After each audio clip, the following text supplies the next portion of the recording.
Ya, selamat pagi. Perkenalkan, nama saya Andrew Virya Victorio dari jurusan Teknik Informatika dengan NIM 32200091. Pada kesempatan kali ini, saya akan mempresentasikan tentang CRM yang berjudul Knowing and Understanding Your Customer with CRM. Puji Tuhan Yang Maha Esa, saya dapat menyelesaikan pembuatan presentasi ini dengan baik. Presentasi ini saya susun untuk menyelesaikan proyek UAS mata kuliah pengantar teknologi informasi. Saya ucapkan terima kasih pada semua pihak yang telah memberikan bantuan dan saran atas penyusunan presentasi ini.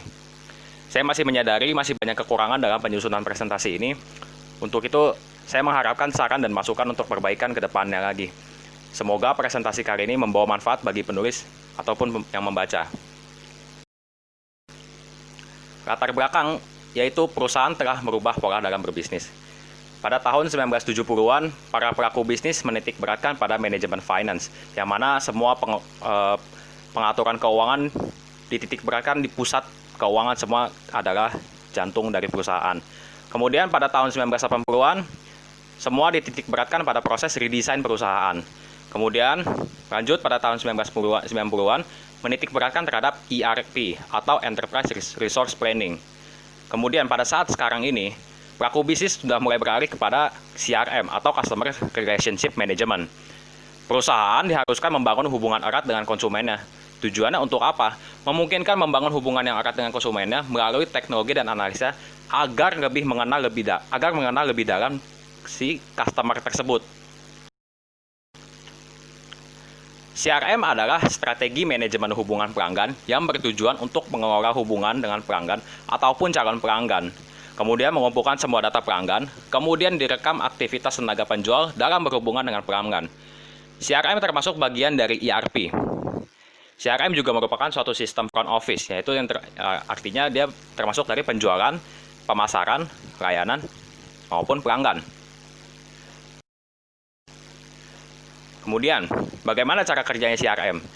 CRM terdiri dari 4 bagian, yaitu dari marketing, sales, orders, kemudian support. Kemudian itu terulang kembali. Dia merupakan sebuah siklus. Dari marketing, yaitu ada run campaigns, generate leads, lalu form a database, kemudian sales, ada assign leads, qualify leads, convert leads, track opportunities, kemudian ada orders, dia deliver products, produce invoice, kemudian masuk lagi ke support. Dia manage case, conduct trainings, provide service, kemudian develop knowledge base. Kemudian semua itu terulang lagi kembali dari marketing, sales, orders, dan support. Jenis CRM itu terbagi menjadi 3, yaitu ada Salesforce Automation atau SFA, kemudian Marketing Automation atau MA, kemudian ada Helpdesk.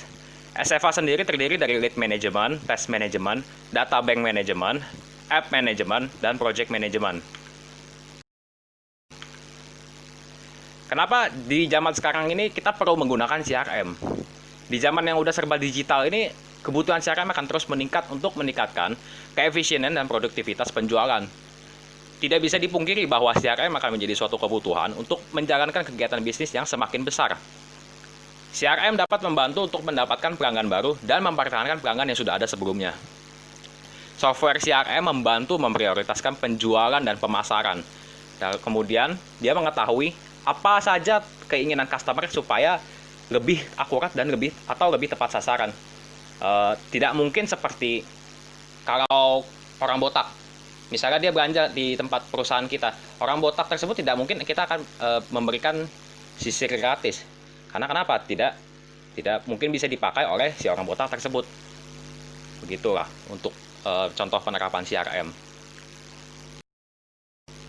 Di sini ada perusahaan yang menerapkan CRM, yaitu dengan PT CMM. CMM sendiri memegang brand bernama Kozilila. PT CMM didirikan sejak tahun 2016. Perusahaan ini menjual apa? Perusahaan ini menjual perlengkapan tidur berstandar Hotel Bintang 5 yang terdiri dari beberapa series. Beberapa series diantaranya yaitu ada Premium Feather Series, kemudian ada Feather Like Series, ada Orthopedic Series. Juga selain menjual perlengkapan tidur, Kozilila juga ada menjual kasur. Kemudian apa penerapannya?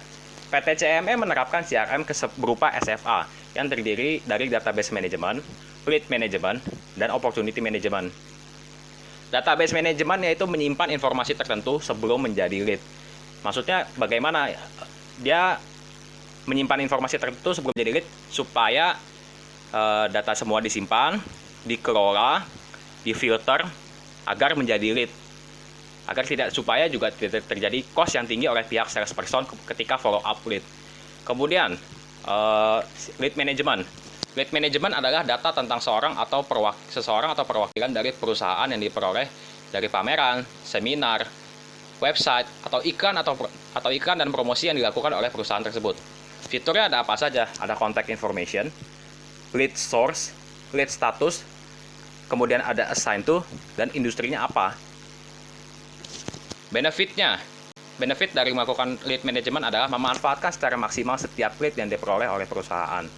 Kemudian mengetahui status follow up dari sebuah lead. Kemudian perusahaan dapat mengetahui sumber paling potensial dalam memperoleh lead. Kemudian yang keempat, tidak adanya proses input ulang data untuk setiap lead yang menjadi account atau konsumen. Kemudian ada selanjutnya opportunity management. Opportunity management adalah informasi tentang rencana pembelian calon konsumen terhadap produk atau jasa perusahaan di masa yang akan datang. Contohnya, seorang marketing melakukan follow up kepada calon konsumennya. Ternyata, berdasarkan informasi yang didapat calon konsumen, akan melakukan pembelian pada 3 bulan mendatang. Hal ini disebabkan oleh adanya rapat tahunan untuk penyusunan anggaran perusahaan. Bagaimana jika marketing tersebut dipindah tugaskan? Maka prospek konsumen tersebut akan hilang.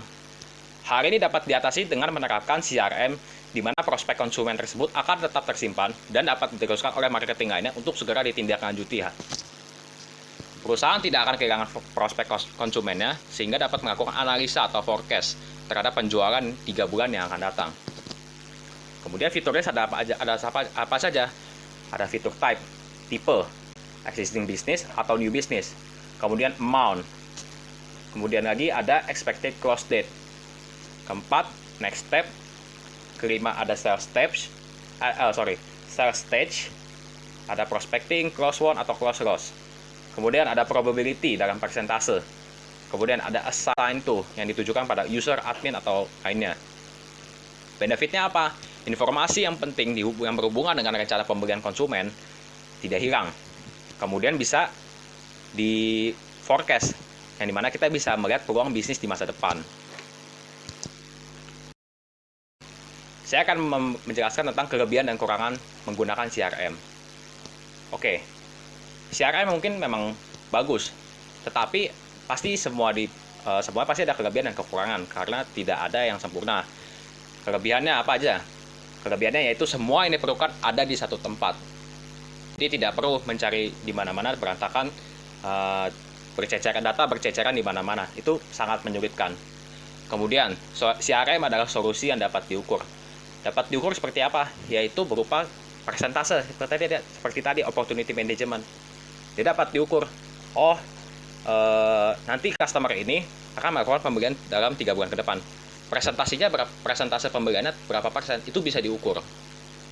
Kemudian, CRM dapat melakukan penggalian data.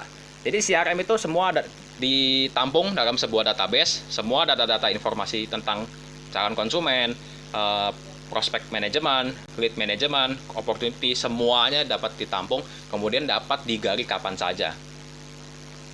Kemudian dapat diakses di mana saja dan kapan saja. Betul, karena sudah CRM itu sudah ada yang mobile base, jadi bisa diakses di mana saja dan kapan saja dengan akses internet.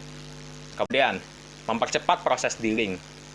Kelima, mengurangi biaya harian keseluruhan perusahaan. Nah, di situ adalah yang sudah saya jelaskan tentang kelebihannya. Kemudian saya jelaskan kekurangannya. Kekurangannya yaitu menghilangkan unsur manusia dalam perusahaan. Adanya kemungkinan kendala keamanan. Perlu adanya pelatihan. Kemudian dukungan teknis dan kemungkinan kehilangan data. Kesimpulannya adalah CRM sangat penting sekali karena persaingan antar perusahaan semakin ketat. Kedua, perubahan perilaku konsumen yang sulit diprediksi. Kemudian yang ketiga, mengefisiensikan waktu dan biaya dalam status follow up. Kemudian yang terakhir adalah menargetkan secara akurat.